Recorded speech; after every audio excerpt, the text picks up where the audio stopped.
2009 সালের বহুল আলোচিত পিলখানা হত্যাকাণ্ড, 2010 সালের নিমতলী অগ্নিকাণ্ড, একই বছর বিরোধী দলীয় নেতাদের গ্রেফতার, বেগম জিয়াকে উচ্ছেদ, 2011 সালে তত্ত্বাবধায়ক সরকার ব্যবস্থা বাতিল, ফেলানি হত্যাকাণ্ড, 2012 সালে সাংবাদিক দম্পতি সাগর রুনি হত্যাকাণ্ড, ব্লগার বিশ্বজিৎ দাস হত্যাকাণ্ড, একই বছর ইলিয়াস আলী গুম, 2013 সালের রানা প্লাজা ধস, শাপলা চত্বর হত্যাকাণ্ড, 2014 সালের পিনাক লঞ্চ ডুবি, তৎকালীন আওয়ামী সরকারের দমনপীড়ন, 2015 সালের বাংলাদেশ ব্যাংকের রিজার্ভ চুরি থেকে শুরু করে 2018 সালের কলঙ্কিত নির্বাচনে রাতের ভোট, স্বৈরাচারের 17 বছরের নিপীড়ন নির্যাতনের চিত্র এবার ফুটে উঠেছে মেট্রো রেলের পিলারে।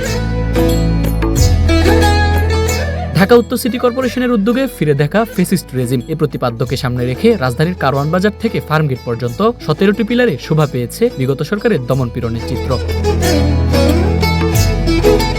2018 সালের কোটা সংস্কার আন্দোলন, 2019 সালের বুয়েটের মেধাবী শিক্ষার্থী আবরার ফাহাদ হত্যা, 2020 সালের মেজর সিনহা হত্যা, একই বছর বিরোধী দলীয় নেত্রী বেগম খালেদা জিয়াকে গৃহবন্দী, মুজিব বর্ষ উদযাপনের নামে বিপুল অর্থ ব্যয়, 2022 সালের রিজার্ভ সংকট, 2023 সালের মার্কিন ভিসা নিষেধাজ্ঞা এবং 2024 সালের পাতানো নির্বাচন। কোটা সংস্কার আন্দোলন থেকে ছাত্র জনতার অভ্যুত্থানে ফেসিবাদের পতন, কোনো কিছুই বাদ যায়নি এবারের গ্রাফিতিতে। ওলামা একরামদের মধ্যে এই পর্যন্ত যত দমন পীড়ন চালাইছে ওইটার পিকচার আছে। তারপরে দেখছো যে চট্টগ্রামে একটা ইসের মধ্যে শ্রমিক আন্দোলনের ওইটাও আছে, আর অনেকগুলো আছে। জাতি তো ইতিহাসের দ্বারাই জাতির মধ্যে পরিবর্তন আসে, সো এটা একটা আমাদের ইতিহাসেরই একটা অংশ।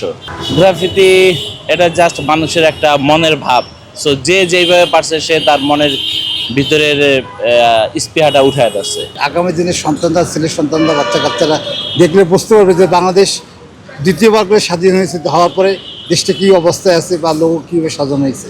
এটা আছে এটা আবির্ভাব আমাদের বাংলাদেশের সৌন্দর্য। আশা করি এর যেন আরো ভালো হয়, সুন্দর হয়। সড়কের দুই পাশ থেকে তাকালে মনে হবে মেট্রো রেলের পিলারগুলো যেন দাঁড়িয়ে আছে 17 বছরের স্বৈর শাসনের প্রামাণ্য দলিল হয়ে। আমিনুল ইসলাম, ঢাকা পোস্ট।